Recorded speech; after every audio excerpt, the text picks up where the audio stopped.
Bonjour à tous et à toutes, on va parler mercato, on va bien sûr rester simplement sur le championnat d'Angleterre, on va parler de quelques équipes, pas de toutes les équipes, mais juste de quelques équipes. On va parler d'abord du club le plus dépensier évidemment, qui est Chelsea. Chelsea qui a été très intéressant au niveau donc de ce mercato, qui a recruté pas mal de joueurs que sont Kalidou Koulibaly, Wesley Fofana, Marco Kurela, Denis Zakaria, Pierre-Emerick Aubameyang, Sterling, c'est plusieurs joueurs, disons-le. Mais est-ce que c'est pertinent? On va essayer de voir un peu, on va essayer d'analyser un peu.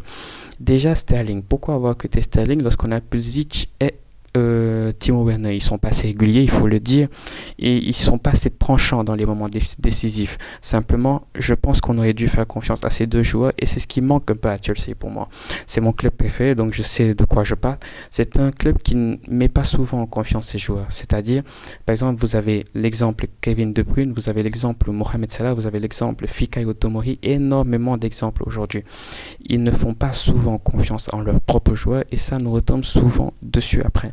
Et aujourd'hui, le fait d'avoir laissé repartir Timo Werner, c'est un peu un aveu même d'impuissance. Parce que regardez, Timo Werner vient pour 70 millions d'euros. Le même club vous le demande à 25-30 millions d'euros et vous le lui cédez. C'est un peu triste ça. Le gars, il repart au moins avec une Ligue des Champions. Donc dans l'histoire, il gagne. Même si ça lui fait mal, évidemment, de ne pas avoir performé à Chelsea. Mais je pense qu'il gagne. Il gagne une Ligue des Champions, il gagne un palmarès à la fin de sa carrière. Donc aujourd'hui, je pense qu'on aurait dû faire confiance en ce joueur. Malheureusement, on ne l'a pas fait. Et c'est ce qui arrive souvent. Fofana, c'est bien, c'est une très bonne recrue. Mais est-ce qu'on n'aurait pas dû attendre jusqu'à l'année prochaine vu qu'il lui restait qu'un an ou 2 ans de contrat?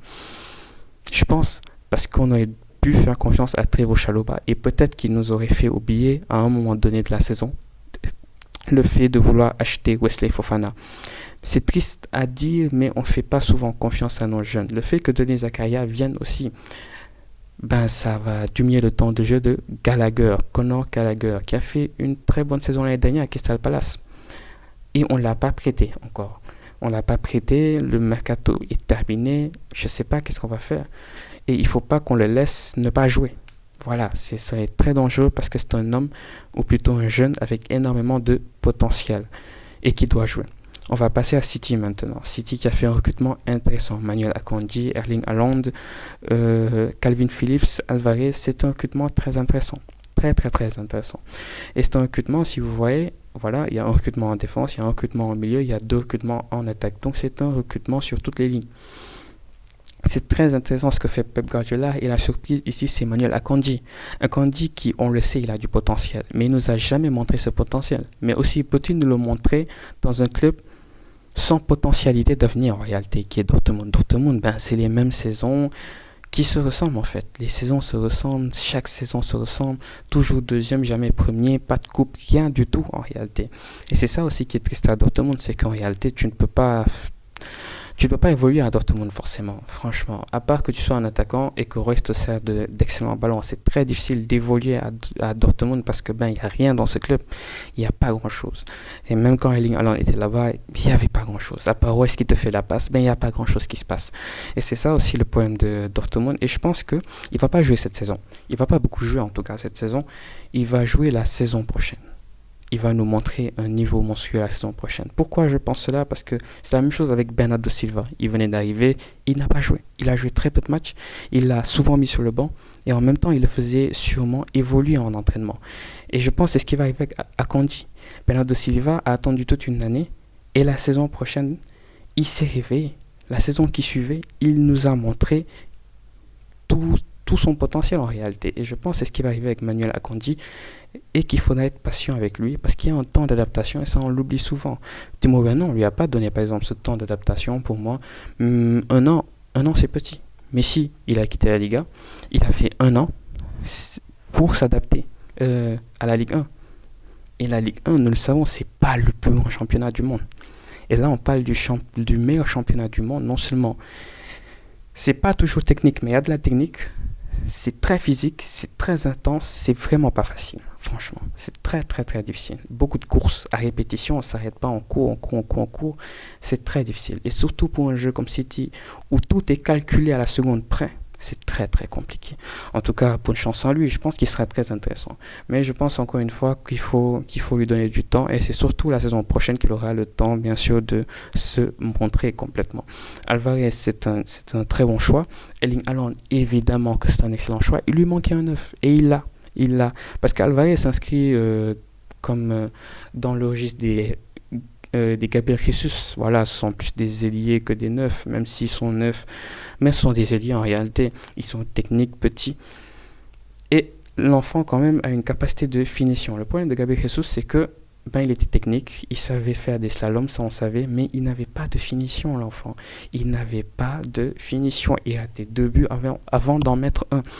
Et le problème avec KDB, c'est qu'il peut te donner 4 buts et que tu en mets qu'un seul. Voilà, c'est pas rentable en réalité. Et c'est pour ça que Gabriel Jesus, heureusement qu'il est parti donc à Arsenal et nous a montré qu'en réalité, il avait une capacité de finition qui est phénoménale. Mais c'est pas le même Gabriel Jesus qu'on avait à City. À City, il ratait énormément. Je sais pas pourquoi. Est-ce que c'est parce que tout est schématisé, tout est mathématique, tout est calculé à la seconde près? Je sais pas ce qui lui manquait, je sais pas pourquoi il n'a pas réussi là-bas, mais c'est un excellent finisseur quand même. Gabriel Jesus, il est très intéressant à Arsenal. Et on va remonter sur Arsenal avec Zinchenko, Gabriel Jesus. Je pense qu'il n'y a pas eu d'autres recrues. Je pense que c'est Gabriel Jesus. Ouais, le reste, je pense qu'ils étaient déjà là. C'est vraiment très intéressant, le mercato de... Il n'y a que Leno qui est parti. Ouais, je pense que c'est ça. Ce sont les deux seuls recrues. Ou peut-être, il y a Fabio Vieira, si je ne me trompe pas, c'est comme ça. Un milieu de terrain aussi qui est très intéressant, qu'on n'a pas encore vu. J'attends aussi de le voir. Mais c'est très très intéressant ce mercato aussi d'Arsenal. Un mercato minimaliste. Pas beaucoup de gens. Il y a beaucoup d'argent quand même, de joueurs. Je pense que ça a coûté 85 millions d'euros les deux. C'est cher, mais tout est cher actuellement. Tout est cher. Et pour la qualité des joueurs qu'ils ont eus, c'est mérité. C'est mérité. Passons à Liverpool. 2 recrues pour Liverpool, Darwin Nunez et... comment il s'appelle encore? Arthur Melo. J'ai un peu du mal avec Arthur Melo parce que, regardez, c'est un joueur qui a l'habitude souvent de se blesser. Il vient dans un club pour pouvoir permettre à Jurgen Klopp que quand ses milieux se blessent, il puisse avoir un autre milieu. Arthur Melo, c'est souvent quelqu'un qui se blesse. Arthur Melo, c'est pas quelqu'un qu'on connaît qui a une certaine intensité. Ils auraient pris Rabiot, j'aurais compris. Ils auraient pris Gana Gueye, j'aurais compris. Mais Arthur Melo, j'ai du mal à voir Arthur Melo performer dans ce milieu. Parce qu'il faut énormément d'intensité. Et si tu n'as pas d'intensité, ce sera trop difficile pour lui. Mais bon, on verra ce qu'il va nous proposer, mais je suis sceptique par rapport à ce transfert. Mais c'est pas un transfert, c'est un prêt. Mais par rapport à ce prêt, tout simplement, je suis très sceptique. Je ne sais pas ce qu'il pourra leur amener et je pense qu'ils sont obligés, malheureusement, au mercato hivernal, d'amener un autre joueur. Mais bon, on verra ce qui va se passer. D'ici là, peut-être qu'il va faire des masterclass et qu'il va mettre tout le monde d'accord à Liverpool. Je sais pas. En tout cas, ça m'étonnerait parce qu'Arthur Melo nous a pas encore montré tout son potentiel. Et on pensait qu'il allait le montrer à la Juve. Malheureusement, ça n'a pas été fait. Il s'est blessé. Et il était under the level, il faut le dire aussi. Il n'était pas très bon. Il y a Fulham aussi qui a fait un bon recrutement quand même, surtout dans les dernières heures où ils ont pu récupérer Carlos Vinicius. Je ne sais pas si vous vous rappelez de Carlos Vinicius. C'est le Vinicius qui était à Tottenham. Et rappelez-vous, José Mourinho l'a fait souvent jouer. Il était parti au Benfica et là, il est revenu pour Fulham. Il y a Daniel James aussi qui a été prêté vers Fulham. C'est très intéressant tout ça. Fulham quand même qui récupère donc 2 bons joueurs en fin de mercato qui sont très intéressants. Il y a eu d'autres recrues je pense, mais je les ai pas sous les yeux actuellement. Il y a eu d'autres recrues, mais c'est vraiment très intéressant si on prend ces 2 joueurs là particulièrement. Parce que Fulham c'est une équipe quand même qui nous surprend, qui font de très bonnes choses. Avec Mitrovic, et là on a donc un remplaçant de Mitrovic potentiellement Carlos Vinicius, on a Daniel James qui peut dépanner donc sur les côtés et c'est vraiment très intéressant et en plus qui a qui défend, qui est vraiment généreux, qui court énormément et c'est très très très intéressant. Maintenant, que dire. Il y a peut-être Everton qui s'est renforcé en laissant partir André Gomes. Donc, direction Lille, ils ont récupéré Idrissa Gana Gueye. Ils pourront lui faire une place dans ce milieu de terrain. Ce sera très intéressant. Everton qui se bonifie donc et récupère un excellent milieu de terrain, il faut le dire. Ce sera très intéressant de voir ce qu'ils pourront faire, ce qu'ils vont réussir à faire avec ce milieu de terrain qui est Gana Gueye. Et voir comment le jeu va se modeler. Vont-ils changer de système de jeu pour renforcer, ou ils vont peut-être juste simplement renforcer un autre milieu de terrain, puisqu'André Gomes, lui, n'était pas titulaire, rappelons-le. Il n'était pas titulaire. Bah, c'est tout. Leipzig, je dis Leipzig, on est en Premier League. Chelsea, Liverpool, City, Arsenal, Manchester United. Oui, on va un peu parler parce que Anthony, excellent joueur, on le sait, mais on n'a pas encore vu. Voilà, Casemiro. Moi, je suis convaincu qu'il va réussir, Casemiro. C'est un excellent milieu de terrain. D'ailleurs, si Manchester United ne le met pas, c'est eux qui perdent, tu vois. Manchester United, eux, c'est eux qui perdent. Le gars, il a 4 Ligues des Champions. Il a tout fait dans le football. Mais littéralement, il a tout fait dans le football. Je pense qu'il lui manque une Coupe du Monde. Je pense qu'il a même pris... Oui, il a pris une Copa América. Il a tout fait dans le football. C'est fini. Il n'a plus rien à prouver à qui que ce soit. C'est un excellent milieu de terrain. Aujourd'hui, c'est normal que Ten Hag reconduise souvent la même équipe parce il a raison. Il faut que cette équipe puisse se roder. Voilà, il faut qu'ils puissent se roder, puissent mieux se connaître, mieux s'entendre avant de pouvoir amener quelques changements. C'est normal, je le comprends. Il y a Martin Dubravka aussi qui est parti du côté de Manchester United en prêt avec option d'achat, mais je pense que ça va juste rester en état de prêt parce que c'est Dean Anderson qui dans le futur sera le numéro 1 de Manchester United, c'est ce que je pense, lui qui est parti du côté de Nottingham Forest. Et voilà, autre notification que je voulais vous faire vers Fulham, il y a Willian. Il y a Willian qui est revenu à Fulham, c'est très intéressant tout ça. On va voir ce qu'il va pouvoir faire à Fulham.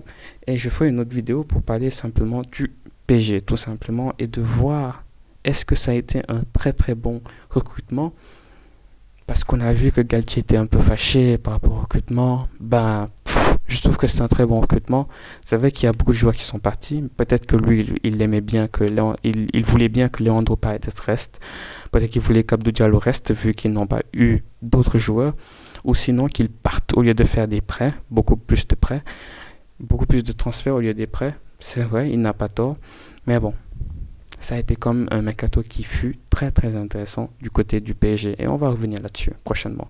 Mais si vous avez aimé la vidéo, n'oubliez pas de liker, de vous abonner si ça vous intéresse et puis voilà, à une prochaine fois.